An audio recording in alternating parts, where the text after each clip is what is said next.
प्रसंग चल रहा है, हम आते हैं उसी पर कि परमात्मा की परिभाषा क्या है और काल किसे कहते हैं।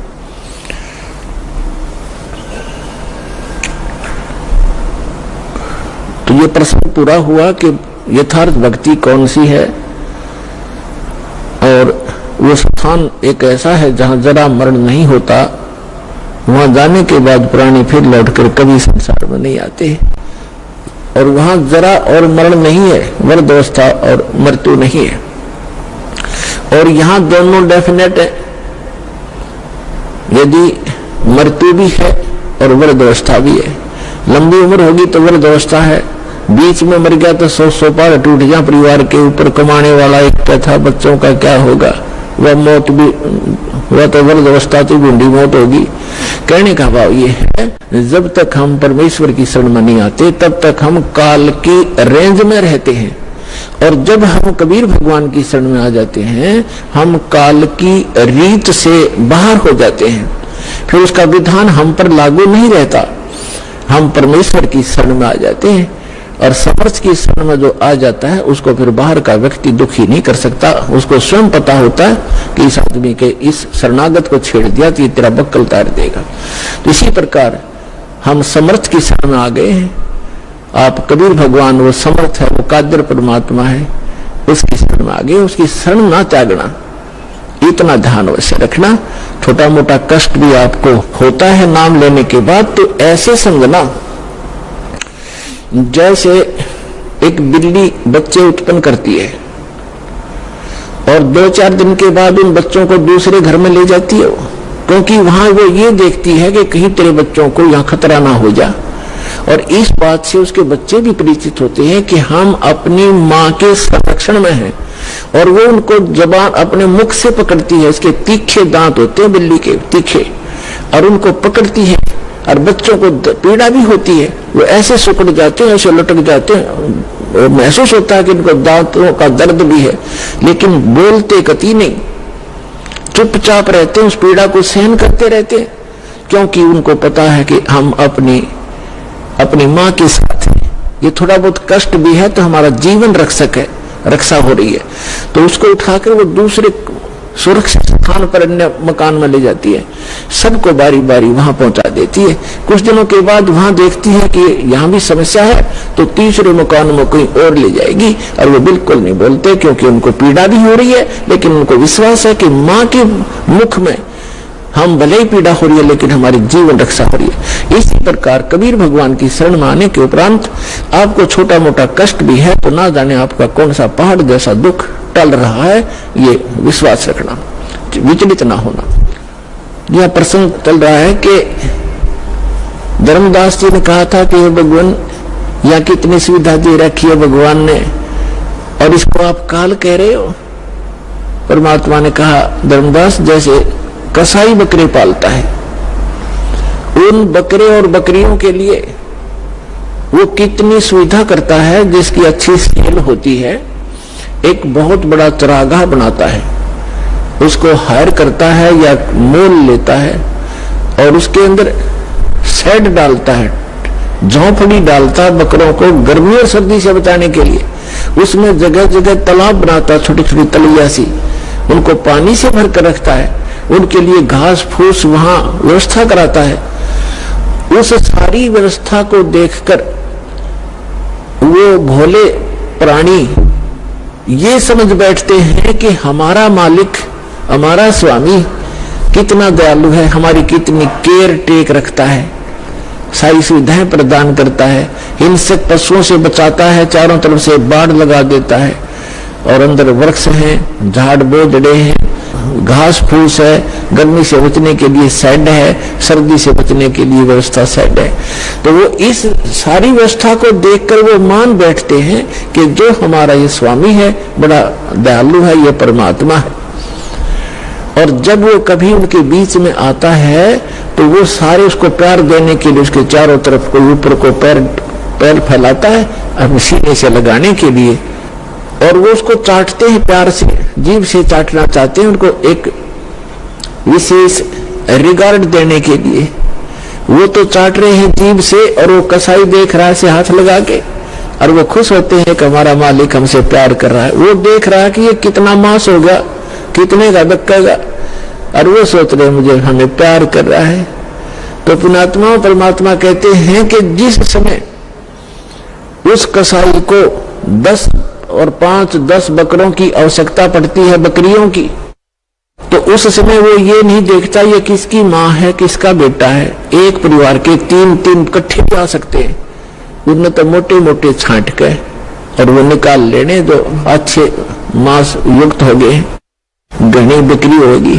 तो उस समय उन बकरों को भी पता होता है, उनके अंदर कर्रा ऐसे भागते ही इधर उधर दौड़ जाते, उनको मालूम है कि कहीं इनको खतरा के स्थान पर ले जा रहा है।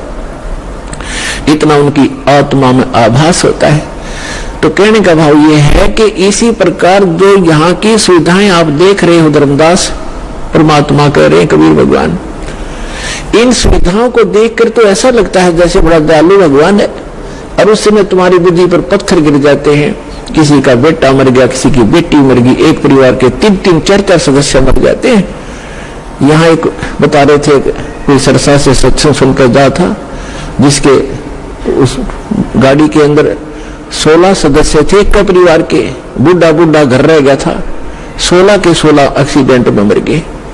बताओ पुण्यात्मा, और उनकी कार और कोठियां और बुरे सारी व्यवस्थाएं थी, कुल नाश हो गया उसका। तो कहने का भाव ये है कि उस समय बुद्धि कहाँ जाती है आपकी, ये सुविधाएं किसने दे रखी थी, ये फिर क्यों छीन लिया 1 मिनट में। तो इसको काल कहते हैं, और जो केवल सुख दे उसको दयाल कहते हैं, उसको परमात्मा कहते हैं। आप इसको परमात्मा मान बैठे हो, लेकिन ये परमात्मा नहीं है। यहाँ तो दुख के अतिरिक्त आपको कुछ मिलता ही नहीं, चाहे कितना ही आपको सुखी व्यक्ति नजर आता है इस झूठे सुख से युक्त, चाहे कोई मंत्री है, प्रधानमंत्री है, या कितना ही बड़ा सेठ है, और कैसी आपने उसकी सुविधा नजर आती है। गरीब आदमी तो हमने सोचा ये कार कोठी वाले घने सुखी होंगे, या फिर ये अफसर हैं, कर्मचारी अधिकारी हैं, ये बड़े सुखी होंगे। सुख नाम की वस्तु नहीं यहाँ पर इस गंदे लोक में, सबके टेंशन ग्रस्त रहती हैं, सारा दिन ऊपर से दिखे चौपड़े और अंदर तो इनके खराब हो रहे हैं खोपड़े, किसी ने देख लेते, सभी टेंशन लिए फिरते हैं। तो वो टेंशन लेस स्थान जो प्लेस है वो सतलोक है, उसको सुख सागर कहते हैं, सुख सागर कहते हैं। अपना आत्मा परमात्मा आप तक पहुंचने के लिए अब कैसी कैसी लीला करता है। मैं रोवत हूं सृष्टि को, सृष्टि रोवे मोहे, गरीबदास इस वियोग को समझ न सकता कोई। जो जन मेरी शरण है ताका हूं मैं दासे, गेल गेल लागा फिरूं हूं जब तक धरती आकाशे। परमात्मा कहते हैं जो मेरी एक बार शरण में आ गया उसको मैं छोड़ूंगा नहीं, उसके साथ रहूंगा। ठीक है, उसका दुर्भाग्य है वो जो यहां से निकल नहीं पा रहा, फिर भी परमात्मा इतना दयालु है, आपके पीछे पीछे फिर रहा है। अपना आत्मा विचार करो, एक ही परिवार में ये पुस्तक आपको प्राप्त हुई या टीवी सुनने को प्राप्त हुआ, एक परिवार के 3 4 5 सदस्य हैं, जिनमें से 3 को ये ज्ञान समझ में आ गया, उनकी इच्छा बनी हम नाम लेंगे, दीक्षा लेंगे, कल्याण करवाएंगे। उन्होंने दीक्षा ले ली, प्रतिदिन अपना नित्य आरती श्रमणी और सारा कुछ कर रहे हैं, मंत्र कर रहे हैं, सत्संग में भी आ रहे हैं। और बाकी शेष 2 हैं वो बिल्कुल सोचते भी नहीं, कहते हैं तो भी नो के तुम ही कर लो, तुम ही पार हो जाना, हम तो फिर देख लेंगे। अब फिर क्या देख लेंगे, गद्दा बने पाछे तो कुम्हार देखेगा, आप क्या देखोगे? कड़म मारेगा लठ, 2.5 मन का बोरा होगा कमर के ऊपर, फिर देख लेंगे। अब देखना अब है, ज्ञान समझो और सतलोक आश्रम वाला जिला हिसार हरियाणा के अंदर आओ और कल्याण कराओ। अगर समझदार हो तो देखना चाहते हो। अब वो क्यों नहीं आते? जैसे कल का सत्संग जो था सुबह का, उसमें ये था कि दो प्रकार से मानव शरीर प्राप्त होता है। एक तो पिछले पुण्य कर्मों के आधार से मानव शरीर लगातार 2, 4, 10, 50, 100 भी हो सकते, ज्यादा भी हो सकते, लेकिन वो पूंजी समाप्त हो जाएगी, फिर 83 लाख योनियों में जाना ही पड़ेगा यदि उस मनुष्य जीवन के दौरान आपको तत्वदर्शी संत नहीं मिला। अब जो प्रसंग चल रहा है कि मानव शरीर प्राप्त करके जो प्राणी सतभक्ति नहीं करते, दो प्रकार से मानव शरीर प्राप्त होता है। एक तो बता दिया आपको पूर्व जन्मों से, जैसे परमात्मा सन 1398 में सतलोक से चलकर आए थे, 1518 तक 120 वर्ष इस धरातल पर रहे, काशी के अंदर बनारस में जुलाई के कार्य करते रहे और अपने बच्चों को एक समय में 1,000 स्थान पर प्रकट होकर परमात्मा ज्ञान सुनाया करते थे, उनको लाभ देते थे, आशीर्वाद देते थे, सुख हो जाता था, वो मंत्र जाप करते थे। 64 लाख शेष हो गए थे उस दानक के, जुलाए के, गरीब झोंपड़ी में बैठे व्यक्ति के 64 लाख शेष इतना सुख दिया था परमात्मा ने। तो उसने आपको चार्ज कर गया भगवान, कबीर भगवान, और उससे आपके मनुष्य जीवन होते हुए आ रहे 64 लाख शेष थे उस टाइम। 64 लाख, ना कोई मीडिया था, ना कोई माइक स्पीकर था, वो परमात्मा असंख्य रूप बना सकता है। तो जिस कारण से उसने आप सभी को चार्ज किया, आपके मनुष्य जीवन होते हुए आ रहे हैं और आप पूजाएं भले ही दूसरी करते रहे, लेकिन पूरे जन्म की बैटरी चार्ज थी आपकी, आपसे आपको सुख मिलते रहे। फिर भी कोई दुख कर्म का आता है तो आप इधर उधर भागते रहे, कोई मंदिर में, कोई गुरुद्वारों में, कोई पहाड़ों पर, कोई गुफाओं में, या किसी संतों की खोज करते रहे, उससे लाभ कुछ नहीं होना था आपको। और दूसरी प्रकार के व्यक्ति है, आपको बताया कि जैसे एक तो 83 लाख सभी प्राणियों के शरीरों में से गुजर के निकल के एक मानव शरीर टर्न वाइज मिलता ही मिलता है, स्त्री या पुरुष का। तो जो ऐसे 84 लाख योनियों से निकल कर आए हैं, वो काल के पक्के, वो काल की फर्द में चढ़ गए, वो काल के रजिस्ट्री में है। अब उनको वो भक्ति नहीं कर सकते। एक परिवार में 3 नाम ले चुके हैं, भक्ति कर रहे हैं, उनको समझा रहे हो कि ठीक ठीक तुम कर लो। ये भी शुक्र है कि वो उनको मना नहीं करते, नहीं तो वो काल के दूत उनको भी मना कर दे, तुम भी नहीं जाओगे, ऐसा नहीं कर दोगे। तो वो ऐसा बताया परमात्मा ने कि जैसे ये कोयल क्या करती है, कोयल पक्षी है, ये अपना अलग से घोंसला बना करके अंडे उत्पन्न नहीं करती, क्योंकि उसके अंडों को काग खा जाते हैं, छोड़ते नहीं। इसलिए वो एक चतुरता, ऐसा फार्मूला अपना रखा उसने, जैसे मादा कौवे ने अंडे उत्पन्न किए घोंसले में, और वो जाती है चुग्गा चरने इधर उधर, वो देख लेती है कि चलेगी काफी दूर, तो उसके घोंसले में अपने अंडे उत्पन्न कर देती है। अब जो कौवी आती है वापस, वो असमंजस में पड़ जाती है कि कौन से मेरे हैं, कौन से दूसरे हैं। तो वो इस असमंजस में उन चारों की ही परवरिश करना प्रारंभ कर देती है। और जब वो बच्चे उत्पन्न होते हैं तो एक जैसा कलर होता है, कोई पहचान नहीं होती उनकी, बिल्कुल सेम टू सेम रहते।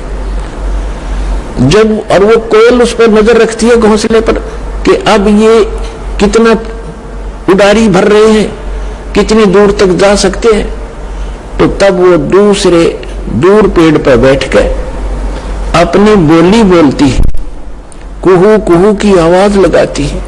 जो कोयल के बच्चे होते हैं उनको प्रभाव होता है उनका, वो एकदम ऐसे ऐसे देखते हैं। जब वो फिर बोलती रहती है तो उड़कर वो अपनी माँ की बोली से आकर्षित होकर अपनी माँ की तरफ उड़कर चल पड़ते हैं।